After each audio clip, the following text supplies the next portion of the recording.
그 살아계신 말씀 대할 때 나의 영과 온의 깊은 곳 주 임재 안에 떨며 경배하네. 주의 말씀.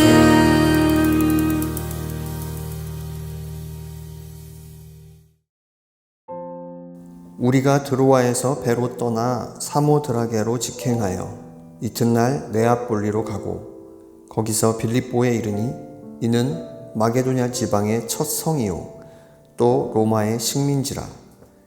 이 성에서 수일을 유하다가 안식일에 우리가 기도할 곳이 있을까 하여 문 밖 강가에 나가 거기 앉아서 모인 여자들에게 말하는데, 두아디라 시에 있는 자색 옷감 장사로서 하나님을 섬기는 루디아라 하는 한 여자가 말을 듣고 있을 때 주께서 그 마음을 열어 바울의 말을 따르게 하신지라. 그와 그 집이 다 침례를 받고 우리에게 청하여 이르되, 만일 나를 주 믿는 자로 알거든 내 집에 들어와 유하라 하고 강권하여 머물게 하니라.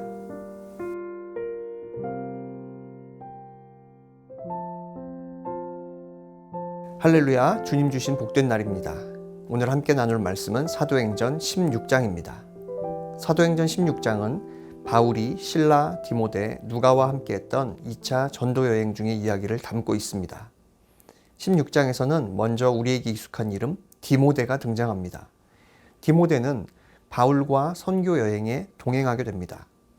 원래 다른 곳을 방문하려고 했던 바울은 드로아에서 마게도냐인의 환상을 보고 성령의 인도하심에 따라 유럽으로 이동하여 마게도냐 지방의 첫째 가는 성인 빌립보에 도착합니다.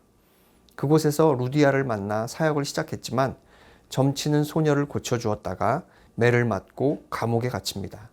하나님께서 기적적으로 옥문을 열어주셔서 바울 일행을 구원해 주시고 이 일로 간수와 그 가족이 구원받고 교회의 일원이 됩니다. 이 모든 일들이 16장에 등장합니다. 그리고 간수에게 했던 유명한 말씀도 등장합니다. 주 예수를 믿으라. 그리하면 너와 내 집이 구원을 받으리라. 31절의 말씀입니다. 여기서 우리가 기억하면 좋을 것이 있습니다. 바로 이 도시 빌립보에 세워진 교회는 유럽 최초의 교회였다는 사실입니다. 그리고 또 하나, 훗날 바울이 옥에 갇혔을 때 바로 이 빌립보 교회에 보낸 편지가 빌립보서라는 사실도 함께 기억해 두시면 좋겠습니다. 로마 황제는 빌립보에 로마의 퇴역 군인들과 그 가족들을 거주시켰다고 합니다. 그래서 이 도시는 유대적 요소들은 아주 미약했고 유대인의 회당도 없었습니다. 원래 바울 일행은 유대 공동체의 안식일 예배를 통해 사람들을 만나려고 했습니다. 그러나 유대 교회의 규정에 따르면 최소한 10명의 남성이 참석해야만 예배가 성립되는데 그곳은 그렇지 못했습니다. 그만큼 유대인을 찾아보기 힘든 곳이었습니다. 그래서 바울은 유대인의 회당 대신 기도할 곳이 있을까 하여 찾아 나섭니다. 우리 교회 기도처의 유래가 여기에 있었나 하는 엉뚱한 생각도 듭니다. 아무튼 바울은 사람이 모여있는 곳에 가서 기도처소를 찾아보려 하다가 강가로 나가게 되었습니다. 그리고 거기 모여있던 여성들에게 말씀을 전하게 됩니다. 그런데 여기서 바울은 아주 중요한 사람을 만납니다. 바로 루디아입니다. 루디아는 자색 옷감 장사였고 하나님을 섬기는 사람이었습니다. 그런데 하나님께서 루디아의 마음을 열어 바울의 말에 귀를 기울이게 하셨습니다. 우리식으로 표현해 본다면 말씀을 들을 때 은혜를 받게 하신 것입니다. 루디아는 자색 옷감 장사라는 직업을 가졌던 여성이었습니다. 우리와 같이 하루하루 일상의 삶을 살아가는 평범한 사람이었습니다. 그러나 루디아는 자신이 하나님을 섬기는 사람이라는 정체성을 잃지 않았습니다. 그래서 성경도 이 부분을 빠뜨리지 않고 하나님을 섬기는 루디아라고 기록하고 있습니다. 그녀는 기회가 있을 때마다 은혜의 자리로 나아갔습니다. 그리고 그 은혜의 자리에서 바울을 통해 주신 하나님의 은혜를 받아 누릴 수 있게 되었습니다. 그뿐만이 아닙니다. 루디아 한 사람으로 끝난 것이 아닙니다.